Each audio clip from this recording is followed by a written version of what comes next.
So, we pick it up again, and I'm just going to talk very briefly about a few things which will point you in the right kind of direction in terms of inferential statistics.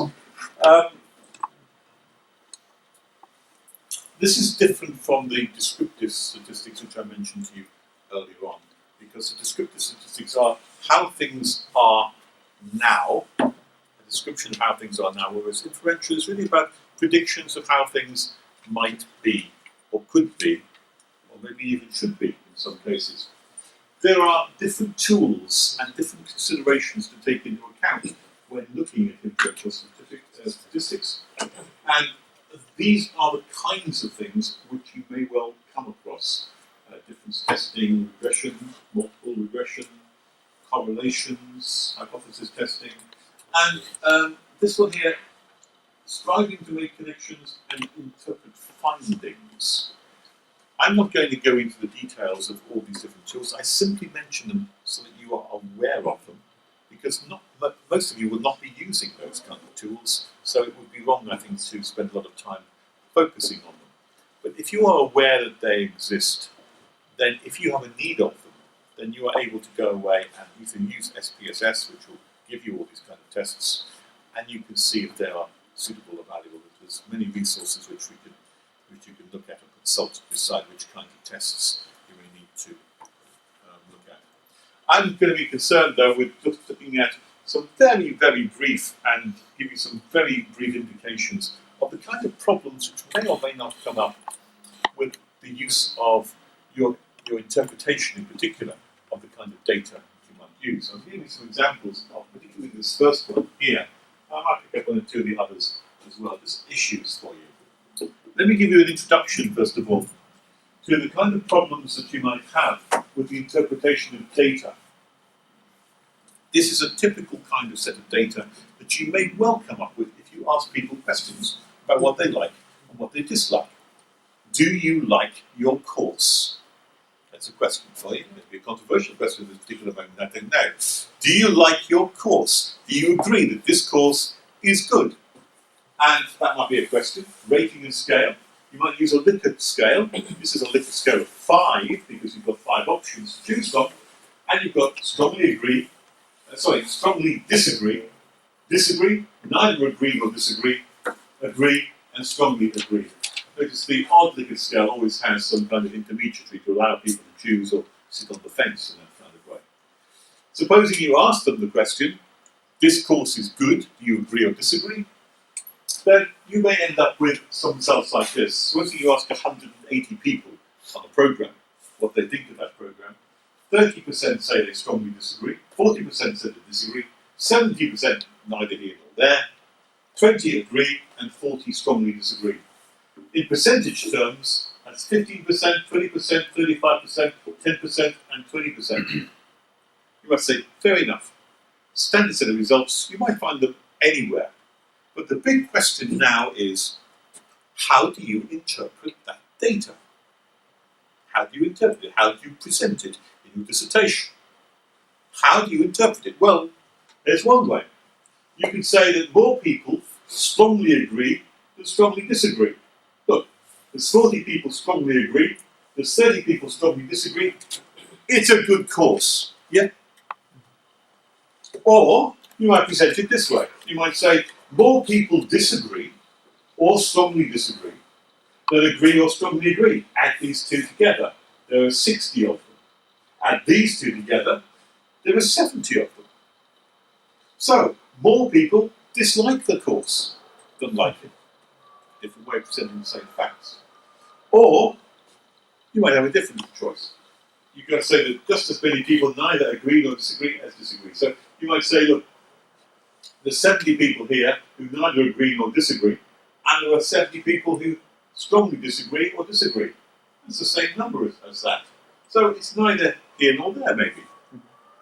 How do you interpret your data? That is the question here. And are you interpreting it the way in which you want it to come out? Or are you interpreting it in an unbiased, non-subjective way? It's not so easy. Yeah. There is a book, a statistic book, and call it How to Lie with Statistics. How to Lie, that's a very old book. It's Yeah. produced in the 1950s. Classic book. And this is exactly the kind of thing, How to Lie with Statistics by Duff, I think it is. Good book. Let me show you some other problems that you may have with your interpretation. I don't know if you can see this very well, but here is another satisfaction with course picture. But this time, what we've done is we've done a rating scale of 1 to 7. So you've got a Likert scale of 1 to 7. Now, what often happens when you have rating scales of 1 to 7 is you don't want to interpret it too fine a grain. So you end up combining categories together. So here, we've got a low value of 1 to 3 have been put all together in this one. A medium value of 4 to 5 have been put in this category. And a category of 6 to 7, a high category, have been put there.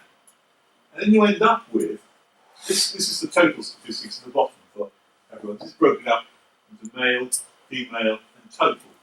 And what you find is that the modal category, the most popular, is low satisfaction. So with these categories, 1 to 3, 4 to 5, 6 to 7, you'd say that most people are not satisfied with this course. 42% are not satisfied. You might say, in fine and grained detail, that females are actually more satisfied with the course than males, because you've got only 35% here of dissatisfied females, but 60% dissatisfied males. So you're interpreting it that kind of way. But you say, that's low satisfaction. But supposing now, you split your data up in a different way. Let's have a look at that. This time, I've taken the categories from 1 to 5 as low, and the categories 6 to 7 as high. So there's a whole pile of ones in low there. What do we find now? Well, here in this case, we find that females are now more satisfied with the course than males overall. So you've got 30% are satisfied, high, and only 15% males. And males are more dissatisfied with the course than females overall. There and there. But that's partly a result, not just of the data, that's partly a result of the way in which you have split the data. The results which come out are dependent not just upon the figures which go in, but the categories which you use to analyse the data. And the interpretation which you get out is heavily dependent upon the categories which you have chosen, the way in which you have chosen to divide up your data. Let's do a different combination of categories. This time we've combined the low and medium ones. You've got, this is where you've got low is 1 to 3 and high is 4 to 7 this time. And when you split the data up that way, then there's not much difference now between males and females. Both males and females are highly satisfied with the course. And all of that shows you that what you have, you've got 56% and 58% here. That shows you that the way you split your categories up is often more significant than the data which you are looking at. And that's something which is very significant to you. Yeah? You want to say something, Paul? Yeah, I was going to say that. It may be just the data analytics thing, but also in samples. So if you've got a load of data and then you're trying to draw information from it, you have to be careful of where you sample it from, because you can have variances in, like, we have an idea of you testing the model's capability of predicting, and one of the problems is if you select it from half, or you split the data into 2 sets, and then you use one for prediction, it could have more of one class than another class, meaning that when you actually do the prediction, the results of it are skewed towards one class. So that your sampling is not fair. Yeah. Fair sampling. So you have to use stratification Yeah. in terms of sampling, so you can get a more rounded view of the classes and how much of those classes painted. We looked a little bit vaguely at that in the previous lecture. Yeah. And also there's one lecture earlier on today which you'll need to review, which you do best. But I think the conclusion here, and what you were saying, is a great caution is needed when combining categories for a range of reasons, including affecting the sample that you've got and whether the sample has the right kind of categories in it. So,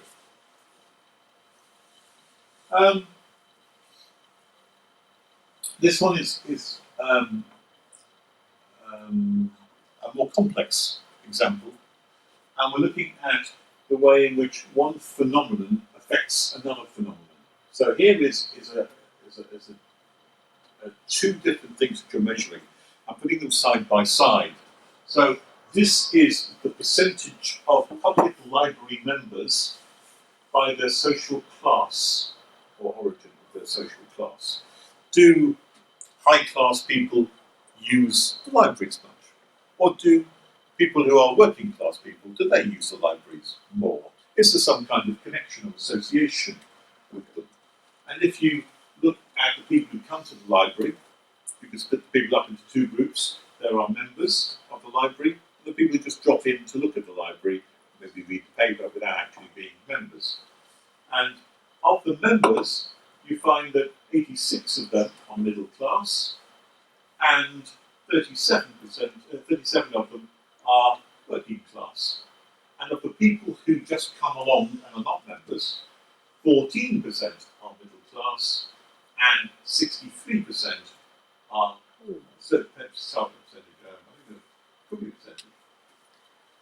let's just say the numbers. 63 are working class, and that adds up to a total of 100 and 100 of each. Now, maybe this percentage here. Comparing the percentages in different columns of the same row, 49% more middle class are members than working class. See? 49% more middle class, more there, than working class. Comparing percentages in different rows of the same column, 72% more middle class are members than non-members. That's comparing those two. Now, the data here, as it says down here, suggests an association between class and library membership, using percentage ratios to show 4.5 times as many working class persons are not members of public libraries as middle class persons. But how accurate is that association? And if I try to talk very briefly or just point out connections between two variables are not that simple or straightforward. There is a measure of connection between variables which is called correlation. And correlation is a particular kind of measurement of whether two variables are correspond to each other in some way or other. So, for example, you might measure two different things and see if they are connected in some way. So, for example, you might be measuring the sales of ice cream and the temperature outside. And you might have a kind of measure to say that as the temperature goes up here, the sales of ice cream in different shops tends to go up. And you would say there may be a correlation between those two things, temperature going up and the sales of ice cream goes up. On the other hand, you might find at the same time that the sales of, as the temperature goes up, you might find the sales of heavy woolen overcoats goes down. So as we move into summer, as the temperature rises up this way, the number of overcoats that are being sold is decreasing. And there may be a connection or a correlation between temperature and overcoats. On the other hand, it may well be that if you're measuring two other variables, maybe you're measuring temperature here, and here you're measuring the sale of hamsters in pet shops. And there may be absolutely no correlation between the temperature of the weather outside and how many hamsters are being sold in pet shops. None at all. So you find then that there is, in some ways, you ask yourself the question, is there any correlation between my data or not? Sometimes data can look almost clearly correlated in some way, and sometimes it can look totally random, but is there an objective way of measuring correlation? And the answer is yes, there is. And you can use a correlation measure. Correlation is measured in terms of magnitude and direction. So the direction this way and that way. You've got positive and negative direction. So you've got, if you have a 1, 1 is a perfect positive correlation. Everything would be on the line there. And -1 would be a perfect negative correlation. Negative meaning that way, positive meaning that way. And there is a 0 would be absolutely no correlation between the data that you have. Now you may well be wanting to, yeah? Is there a means of calculating the degree of correlation to foresee or to predict market changes or the effects of introducing new technology or something like that? Based on or the effect of increasing support for With correlation, you need two variables at least. At least. It's dimensions. It's what we call dimensions. We can have more than 2, Yes, you can. but You can have more we than two. increase the dimensions. You can have 3 or 4 dimensions, but you have at least two dimensions, at least 2. And with those, you are determining whether there is a connection between one set of data and another set of data, or a third or fourth set of data. So you need to have at least 2 sets of data to measure your correlation. And you're seeing if there is a correlation between 2 different sets of data. And so you can draw it out like this kind of way. It's a simple way of doing it. And when you do that, you can get a measure for your correlation and say it's a figure or it's a number. Correlations are scored between 0 and 1. So you end up with, say, a perfect correlation with 1 and no correlation at all with 0. But normally you end up with a figure somewhere in the middle. And if it's a positive correlation, that means that 1 increases with the other one. If it's a negative correlation, it means 1 decreases with the other one. Sorry. So are you saying that correlation cannot show can only show relationships and not progression? Can you show future directions from correlation, or you can only show past results from correlation? I think it's only present. It's data sets. It depends what your data is about, but it's correlating 2 sets of data. So that if your data is showing, I don't know, something in the future maybe, then it might have implications for that. But essentially, you're just taking one set of data and another set of data, and then drawing them in such a way that you can then see what the connection is, if there is any connection between them. Have you? I think what he's asking is if your temperature was going between 10 degrees and 30 degrees, Yes. if we stipulate what it will be at 40 degrees, that would indicate more sun. Oh, I Is that what see. you're asking? Yeah. But you got to be careful with that, because if the temperature went to 60 and you had no cell, that means all the people are dead actually. Exactly. Nobody Exactly. told us.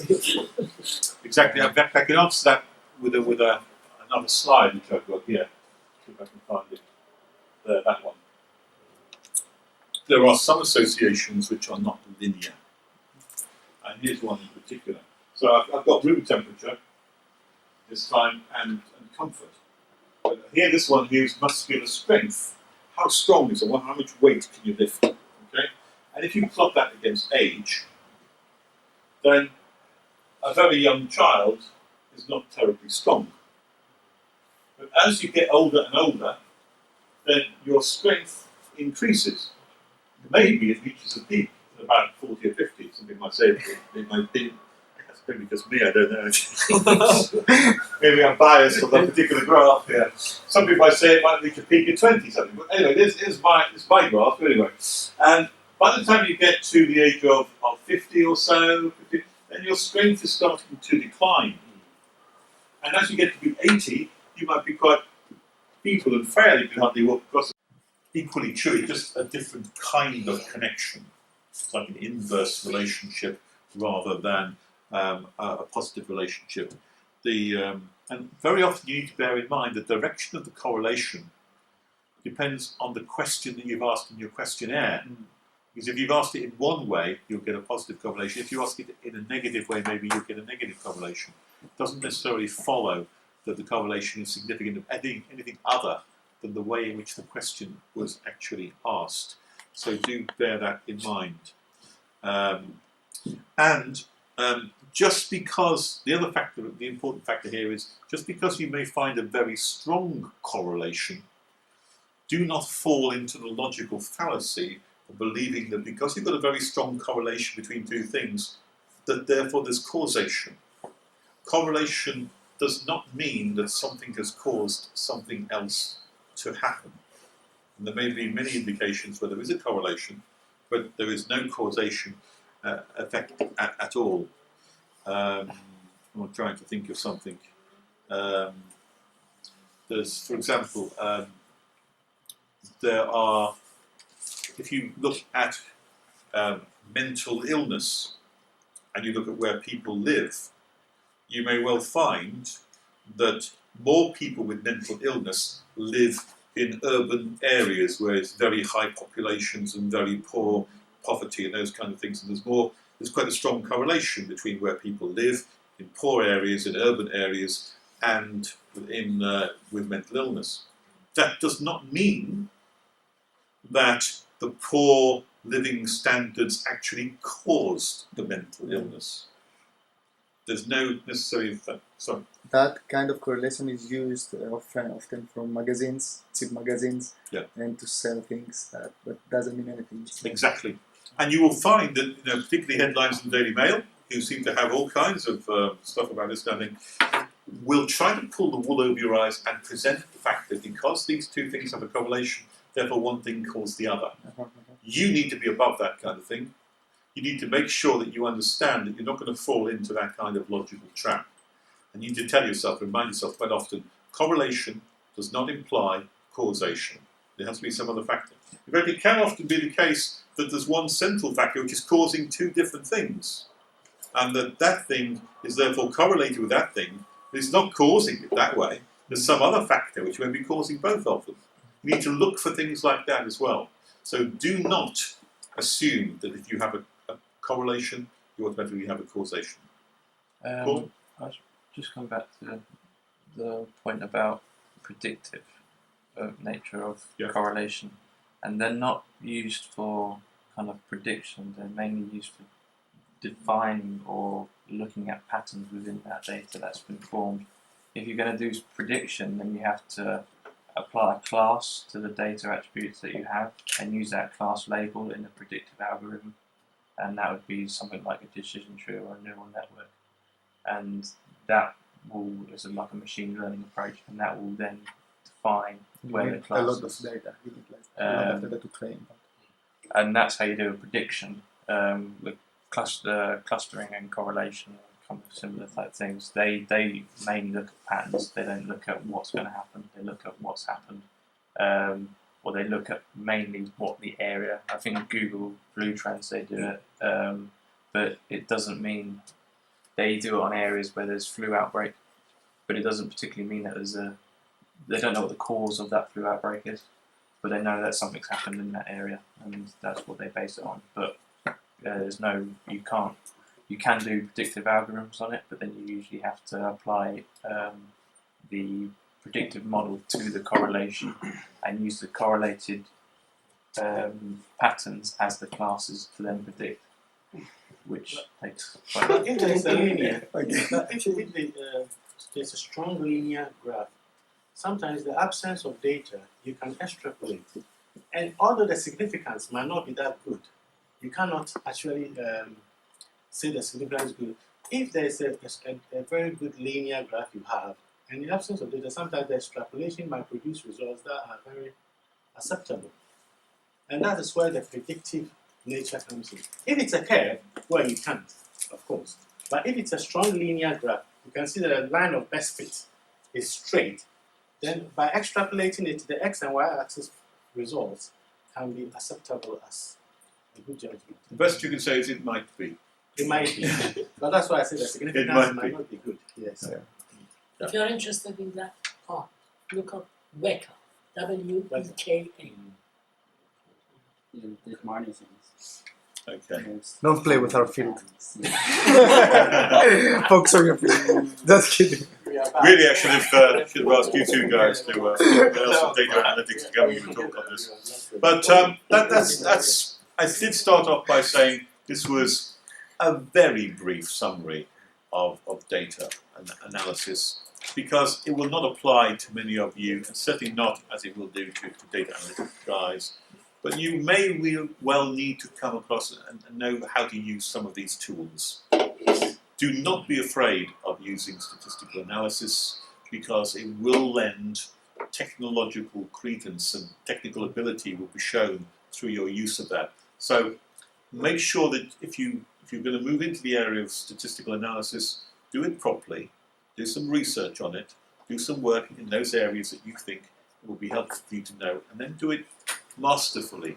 Write it up in your dissertation, and I say don't be afraid to put as much data analysis in there as your data will bear and your conclusions will carry. Okay?